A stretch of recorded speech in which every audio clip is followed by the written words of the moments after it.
Hey, look who it is. Look who stopped by the podcast today. It is Leila Rahimi. Layla's room, like literally. Well, her brother's room, but still.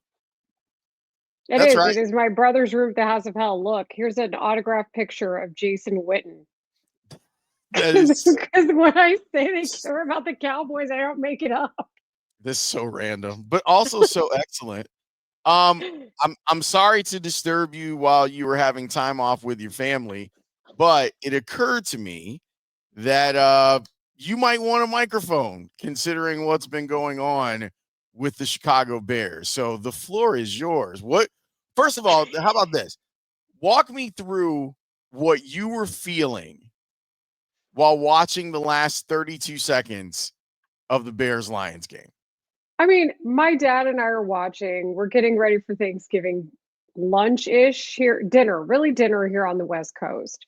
And there is something to be said about a central time zone dweller having to wake up early for a person who typically works nights historically to get my act together, to have time to watch a Bears game that kicked off at 9:30 in the morning.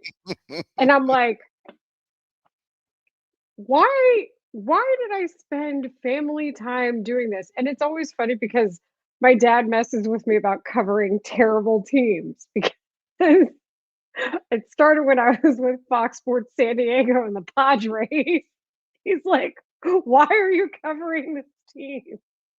And then it escalated when I went to the Houston Astros and Rockets, and the Astros had put together 3 straight 100 loss seasons.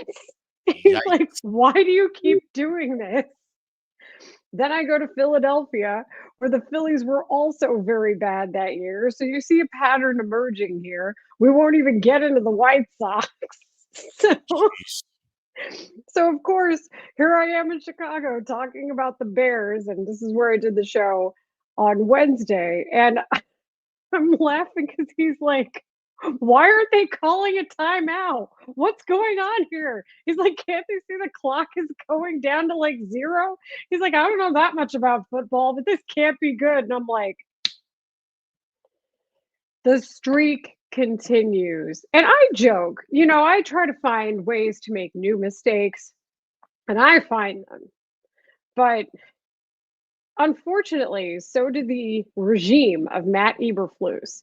And Dan said to us on Wednesday in the pre-show meeting, he's saying, so this is the day before, is it humane for the Bears to fire Matt Eberflus, at some point? And would that be more humane than keeping him to ride out this stretch? And I had said a couple days prior on the show, what is this time worth to the Bears? Because we all knew that the first half of the season was going to need exponential improvement out of Caleb Williams to see the growth that we needed to see out of him in order for the Bears to have a chance at making the playoffs in what is undoubtedly the best division in football. But at that point, even with time ticking down on the clock and watching the Bears somehow stay alive in this game, at no point did I actually think the team was going to fire Matt Eberflus. Even I knew and was schooled in the ways of the Bears. Mm. So to see them find yet another way to lose, where again the players are being blamed as if the head coach is just a spectator and the people who work for him are just spectators. That is the part where I just kept asking, when the players in the room are needing advocates and when they're speaking the way they are, and when it ruffles the feathers of guys like Olin Kreutz, who are used to keeping everything in the room, and he's doing that because he's a strong leader, and you're seeing this facade crack. What was it going to take? And so to me, when I was watching what I saw, at no point did I think that the Bears were actually going to make a move in response to the latest of many debacles this season, where you've seen the development of your quarterback arguably get pushed to the wayside. So to wake up to that news the next day, after he had done the press conference, which I just think is cruel, I that is do too. nasty work to put him out there like that. If you had a meeting, delay his appearance. He Yep. didn't deserve that. You can say a lot about his in-game tactics, but he didn't deserve that. I'm with you wholeheartedly on that. Like it that part of it, and I think a lot of people misunderstand when we raise this criticism. This is not to say that Matt Eberflus deserved to keep his job. He did not. No. What to me it proves yet again is that this is another example of the Bears as an organization not being tight, not being buttoned up. And for them to have said, "Oh, you know what we'll do? We'll send him out there and he'll run." Like the decision, his card should not have worked. Like when he got to the facility on Monday, he should have had to stop at security, and then they Well, could have allowed him in and then fired him. or at that point, just tell people there's a delay, it's okay. Yep, But the fact that we still haven't heard from Ryan Poles is a problem to me. it's a huge problem. Why is it a problem to you? I think it's a red flag. And my red flag sensors went up pretty early in this process. The key to me was seeing what happened with the firing of Shane Waldron, which I do think was justified. I'm not picking on that decision either. But when you hear certain buzzwords that Bears teams have used and Bears officials have used for many years, going back to previous general managers, previous head coaches, like collaborative. And then you hear George McCaskey's in the room, and then you wonder where Ryan Poles is. Replace the names and tell me if we haven't had these conversations before. Is this a George McCaskey playbook the team is currently running right now, even though Kevin Warren seemingly is more involved? I think that's a question we deserve to have answered. Is this McCaskey telling everybody how to circle the wagons? Because at the end of the day, he's still the owner and PR still does what he says. Like that's a part of this that we don't, I think, talk about enough sometimes. But when you start to hear familiar words, except they're coming out of different people's mouths, well, what's the common thread there? So how much is George involved right now? And is that the reason Ryan Poles isn't speaking as much? What happened yesterday? It's always somehow not clean, right? Mhm. Either the order of operations isn't clean, the decision making process isn't clean, the explanation you got wasn't clean. It's like you're looking for the clean inning, so to speak, here. And to leave him to do a press conference just shows again like the frayed edges of how the operation should be working. These are the details that if you're a potential head coaching candidate, you're paying attention to because do you want to get done like that? If you have your choice of where to go in the National Football League, where you think you can make a difference, what message does that send? I think you nailed it. Like that's one of those things where you're trying to explain it to people, and people will sometimes like be like, "Oh, well, you guys are just it's just the media being mad about whatever." And I'm like, "No, like you have to understand what this looks like from the outside." And if you're trying to sell the Bears as an organization to someone who's a likely candidate, and let's say the money is even, and we know that that's not a given when it comes to the Bears, but let's say the money is even. It's little stuff like this that makes you go, if you're Ben Johnson, like, and you have the choice between Cleveland and the Bears.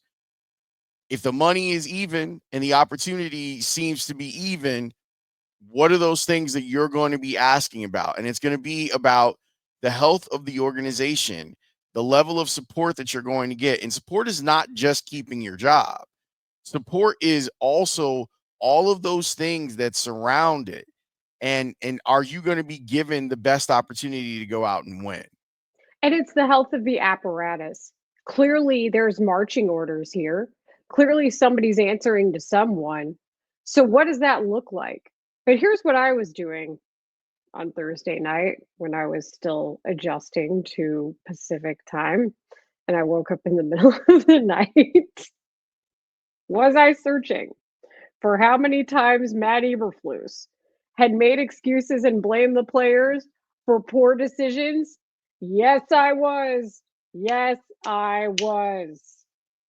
Did that happen at 3:30 in the morning, 5:30 in the morning Central? Maybe it did. Maybe it's called Eberflus excuses, and maybe I started to read some of them because you know what came up to me when I was thinking about all of this? So like let's start going back here. Let's start going back to all the times during a losing streak, Matt Eberflus has blamed the players and blamed execution and had unrealistic thoughts when it came to the concept of what is supposed to happen in a game, when he had unrealistic expectations. Let's go back to the Cleveland game last year, another one score game, shall we?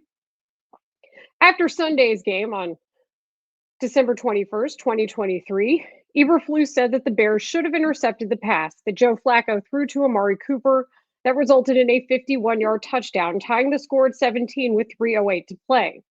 Cooper caught the ball between cornerback Terrell Smith and linebacker Tremaine Edmonds and turned upfield and raced down the right sideline. Quote, that plays a deep crossing route, Eberflus said Monday. The corner has to make a good vision and break 1/3 the distance when the ball is in the air. We've got to do a good job of getting him on the ground. A lot of times what you do is you track the ball and not understand where the reception area is, and they've got to do a good job of understanding where it is and get him on the ground. Joe Flacco had already thrown 3 interceptions in the game. You're expecting the Bears to somehow get a fourth, which was unrealistic. Let's go back to November 5th, 2023, Saints 24, Bears 17. The question is, as I transcribed at 3:30 or so in the morning, Matt, going back to Justin and that conservative play calling fourth quarter, you have said part of your evaluation of him is seeing him operate the offense in 2-minute drills on a game situation. How do you get a full evaluation of him as a quarterback if you aren't letting him throw the ball in those situations? Don't get triggered by the Justin Fields portion of this. Think about the Matt Eberflus portion of this. Quote, the last play, we talked about the crosser to DJ Moore and he threw it over top. That would have been a spectacular play if we connected on that. We were right there. We just have to do a better job of executing in that moment. And that's what we talked about as a group. Taking accountability about offense, defense, kicking, and finishing the right way. And I think we have to do that. End quote. Both times. Who's he throwing under the bus there? Players. Would you like to go on? Let's look at sure. Let's look at September 16th, 2024, after 2 failed challenges against Houston. We have a good process for that, Eberflus said. It's a little bit different when you can't see the monitor right away and it's a critical play like a third down or a takeaway. So we have to put a little more weight on those. Sometimes the iPhone autocorrect these days is terrible. So we have to put a little more weight on those, but we have a good process. No, you don't. We've been pretty clean overall since we've been here. Those were just situations where we didn't get a great look at it and they were critical downs. So we made a decision to do it and it didn't work out. Was it ever about him? And after the article that Diana Rossini wrote today in The Athletic, that scathing article, how many times do the players have to tell you? And how many times are people refusing to listen? It's pretty amazing that it even got to this point. And you're right. And I'm glad that you went to the folder and that you got all the receipts as per usual. Do you see this? November 29th, 2024 at 4:36 a.m. That's too much. Why am I like this? Well, here's the thing, though. I woke up and I'm like, I'm like, I'm gonna go into a freaking quote.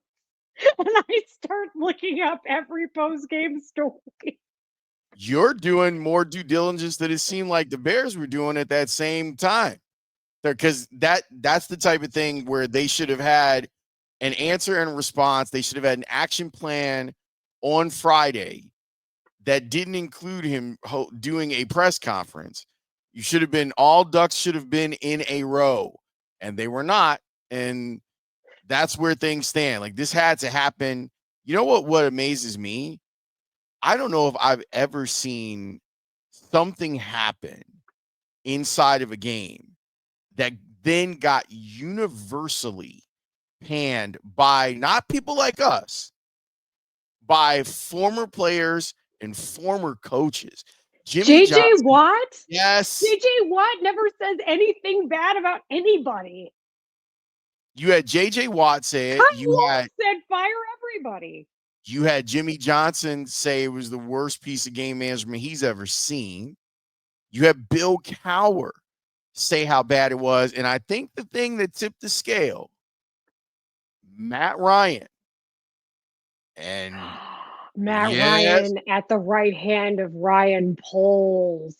ding. Hard Knocks gave us some clues. It What was the sure part that did. Matt Ryan said that was the dagger for you? He destroyed. He, like, when they went back to the CBS desk, he destroyed Eberflus and his decision making, and talked about how this was something that continues to go on and is unacceptable. And he's right, but I think that might have been the moment. Like, Ryan Poles can ignore everyone else who had something to say, but he's not going to ignore his confidant, his quarterback, and his friend, maybe his best friend, who felt compelled, whose sensibilities were offended so much by the way that that was handled that he felt it necessary to say on national television to an audience of tens of millions of people, because it was a Bears Island game, that type of stuff can't continue to happen. What did you make of the Diana Rossini article talking about, for example, Waldron installing a pure progression offense, which I think makes sense as to why we saw Geno Smith flourish in it, for example, because if that were the case, because Geno Smith is smart enough and capable enough and veteran enough to make it work. But to do that to a rookie? I mean, look, you guys have been talking with Tim Jenkins all season about this. But the head And coach has to step in at some point and say, I don't want this. But what because of his resume and because of his focus that was so obvious to the rest of us, like we never saw that, you know? well, the fact that you had an offense that did something so unorthodox as to not have a first 15, and that wasn't a red flag for Matt Eberflus, that you have players saying that from the OTAs and mini camps that they felt like the quarterback wasn't being coached properly. Then you get into the season and you have players being like, well, this isn't really working the way that, like, I'm still dumbfounded by the idea of Shane Waldron going into an interview process with Matt Eberflus and being able to snow him into hiring him. How could Eberflus not see, as a defensive guy, how could you not see through a charlatan offensive guy? And why was he the only person to get a second interview? Like, that's Well, you know wild. why. You know Trace why. Armstrong. Yeah, because his agent's name rhymes with and also is Trace Armstrong. But the thing that frustrates me is they were so proud of their process and the 9 people they interviewed. They were so proud. They wanted to tell you about it, and I applaud them for telling us about it. I do think that is correct. And like I've said, I do think it is a good thing in concept to have a good relationship with an agent. I do think that is beneficial. But when you can't do your job as a leader and as the head of the organization to diversify your opinion and understand that you're going to weight that guy's opinion more than others, and perhaps that is going to lead you to draw the wrong conclusion. I need you to control for that variable. Look at that blind spot. And, to your credit, You had a GM look at his blind spot and trade for a guy like Khalil Mack, and then the next season he got general manager of the year. So you've seen that process work itself out in a positive way under your watch as CEO of the team. But then you have a coach and frankly a general manager who's not proven yet. I hate to tell everybody that, but this is an excellent example as to why. You have a first time head coach and a first time general manager telling you all about their process and all about how they have faith in it, whether it's drafting guys who have traits and gadget players for your first offensive pick of your regime, or trading for people and using valuable second round picks to do it. You have a group telling you all about how good their process is when every single time it has been proven flawed. And that's where I have a real issue. And you know what? Good for the Bears to make this decision because you know what's happening now with this quarterback clock? The bell is tolling. First, it tolled for Shane Waldron. Then it tolled for Matt Eberflus. So who does it toll for next? Ryan Poles. And we'll see. We'll see how it goes. Okay. Thomas Brown is the interim head coach of this team. Good for Thomas Brown. I agree. I'm very much rooting for him to succeed. I would like to see him succeed. I don't even if he succeeds though, I don't know if he becomes the best candidate to be the Bears full-time head coach, depending on who is available and who might be interested in the job. But this is a meteoric rise from passing game coordinator 3 weeks ago to now the head coach of the team. That's pretty amazing. It is. And what I find interesting is how many of our colleagues saw this coming in a way. That was a hot take to me. I'm like, okay, let's ease into this. But it also makes me wonder, was that being put out there by people in the know? And I'm not saying Thomas Brown's people. I'm saying people who might have seen this coming. And if so, that again goes back to the fact that it shouldn't have taken a meeting and a press conference of a head coach and then 2 hours later saying something, if that's the case. Yep. You I'm also happy. didn't do him any favors. And it's look, you still got a lot of time before your next game, but you didn't do him any favors by allowing that farce to go on where everyone is meeting as if Matt Eberflus is still the head coach of the team. That was a waste of everybody's time. Like you Right. could have just been on to the next thing. Like those are hours that you can't have back. That's preparation and mental fatigue that you can't have back, and it was wasted by the Bears. I think another piece to this that's really important is as for the current staff who's left, who do they have loyalty to? Mhm. And how, say, Thomas Brown is named head coach. Does he keep all those people? Is he made to keep all those people? What happens next regarding real deficiencies in coaching on this team? It didn't stop at Matt Eberflus for me. Not by a long shot when you consider all the ways they've failed in analytics. And frankly, the defense needs to get called. And let's talk about the offensive run game now that the passing game coordinator is set.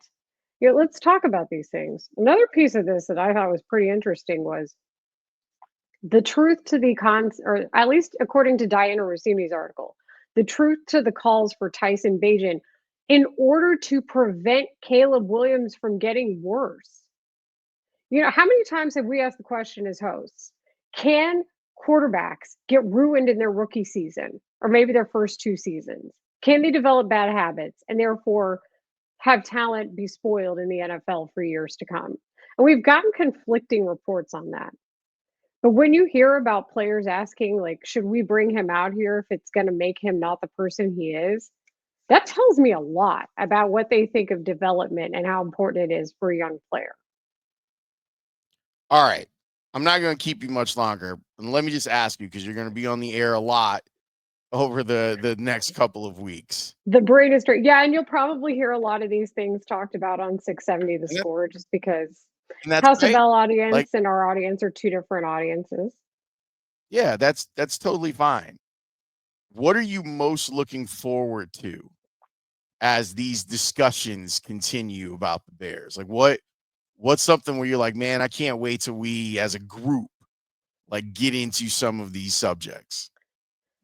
First of all, I cannot wait to hear Jalen Johnson and DJ Moore on Monday. I'm with Cannot you. wait.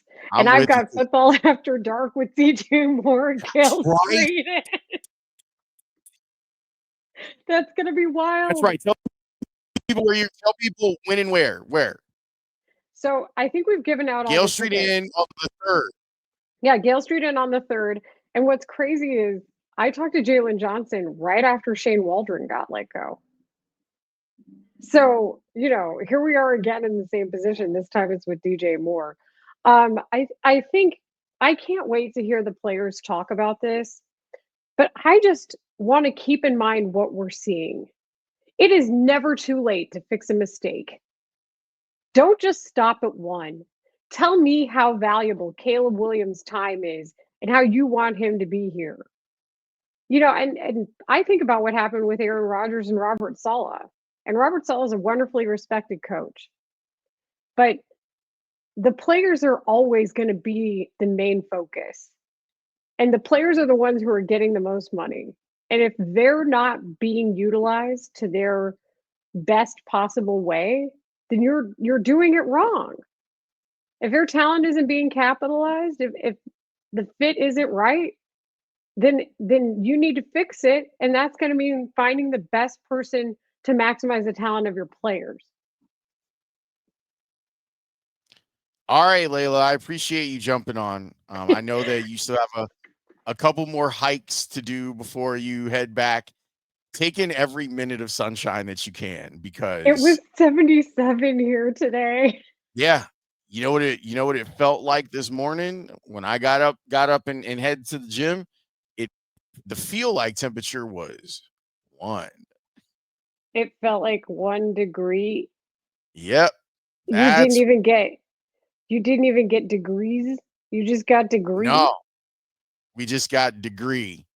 And Ugh. it's amazing that like we have already fallen back into this, but we have fallen back into it. Tomorrow's high is going to be 26, but at least the sun will be out, so that's good. I'm gonna do another 8.5 miler and see what I can make of the world out there. I That's appreciate you letting me talk to you. I thought you did a great job on the score the other day on wait, that was yesterday. I thought you did a great yeah. job on the score yesterday. I listened to it Thank and you. I think people do need to be heard on this. I think the calls need to happen and I think Monday is the right place for it. I feel like there's got to be a lot of that coming up. But man, keep it going. Like, keep this going. Restart however many clocks you need to restart. If it comes to who you think the decisions need to be made on, you've got a clear direction. What is his time worth and what is our time worth? Yep, these are the facts. All right, yo, appreciate you as per usual. I hope you had a wonderful Thanksgiving, Lawrence. I hope everybody out there had a good Thanksgiving. And you know, nobody wants to go out like that, and I'm sorry it had to happen. Yeah, but hey, a new day is here, and now we have to like work through all of that. And you at least get at least another 24 hours of sunshine. So go get all that sunshine. You know, it's really about the sunshine in your heart. Yes, I I'm not learned that. kidding. See what I learned happens that. when I get sleep and outdoor time in sunny Southern California and spend a little time with my family. Yeah, I learned all that from Jim Boylan. It's But about the it's sun. true though. That part is true. No, you're right. You're right. You see this plant over here? It's thriving. It is thriving. You see Saying, this? well, Bears. you see Bears. Jason Witten over here? He had a good run.